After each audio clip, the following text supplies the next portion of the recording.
Hello guys, welcome back to our channel.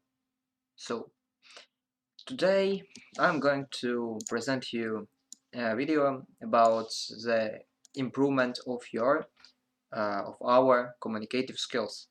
So let's start.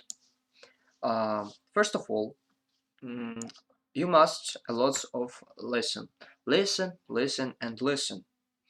People want to know that they are being heard. Really listen to what the other person is saying instead of formulating your response. Ask for clarification to avoid misunderstandings. At the moment the person speaks to you should be most important person in your life. Another important point is to have one conversation at a time. This means that if you are speaking to someone on the phone, do not respond to an email or send a text at the same time. The other person will know that she doesn't have your undivided attention. Who you are taking to matters. It's okay to use uh, acronyms and information language when you're communicating with a body.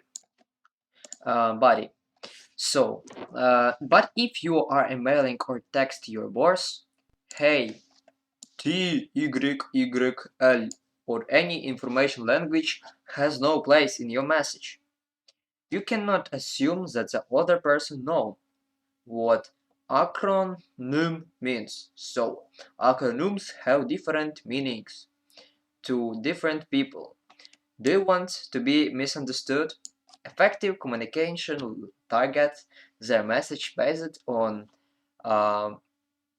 on no place in your uh, on who they are speaking to. So try to keep the other person in mind when you are trying to get your message across. Third, body language matter. This is important for face-to-face meeting um, and video conferencing.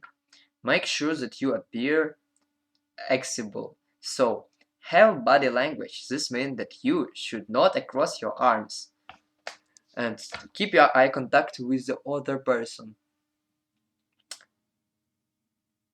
Knows that you are paying attention. Fourth, check your message before you hit send. Spell and grammar, checkers and lifesavers, but they are not foolproof. Double check what you have written to make sure that your words are communication and intended message. 5. Be brief, yet specific. For written and verbal communication, practice being brief yet specific enough that you provide enough information for the person to understand what you're trying to say. And if you are responding to an email, make sure that you read the entire email before crafting your response.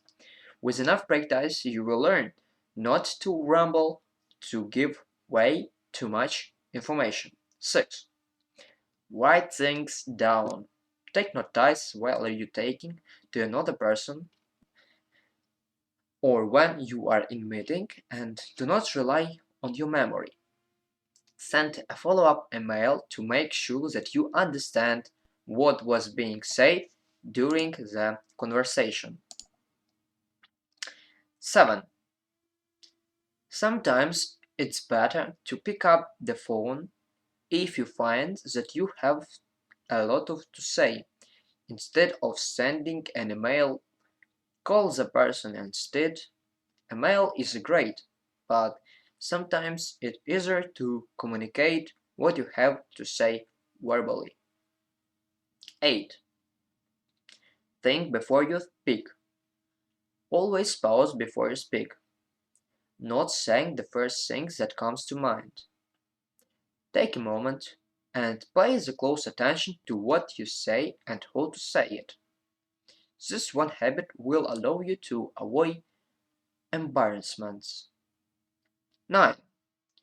Treat everyone equally. Do not talk down to everyone. treating everyone with respect, treat others as you equal. 10. Maintain a positive attitude and smile. Even when you are speaking on the phone, smile because your positive attitude will shine through and the other person will know it. When you smile often and exude a positive attitude, people will respond positively to you. And some additional facts.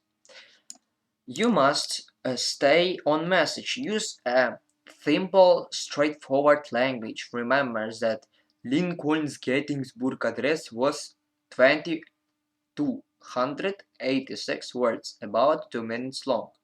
Engage your listeners or readers.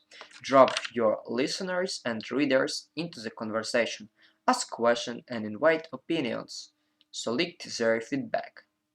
Take time to respond. After you have listened and understood, to take time to draft in your head what you want to say. Don't blame the other person for not understanding. Instead, look by to clarify or rephrase what you are trying to say so it can be understood. Develop your listening skills. As I said before, the best communication are almost the best listeners. Listen without judgment and don't be distracted by thinking about what you want to say next. Then respond, not react. 6. Body language is important. Studies show that 65% of all communication is non-verbal. Watch for visual things that your listener understands. Agree or disagree with your message and be aware that your body is sending signals too. 7. Maintain eye contact. Whenever speaking to a crowd or one-on-one, maintaining eye contact builds credibility and demonstrates you care about your listeners. 8. Respect your audience. Recognize your message not just about you want to say. You should sincerely care about the needs and the inquire perspectives of those to whom you are communicating. One of the best ways to show your respect is simply by paying attention to what they say. Also, make communication a priority. Becoming an effective communicator requires prioritizing and working diligently on how to constantly be improving your communication skills. Um, okay, guys, I think that was enough for today. Also, with strong communication skills, you will be masters the art of having difficult conversation. Make your ideas heard, negotiate a salary increase or promotion skillfully and make a strong impression on everyone you meet. Executive coaching can help you to take your career to the next level. Contact Joel for personalized support along your journey. So I think that's enough for today. Thank you guys for attention. Goodbye.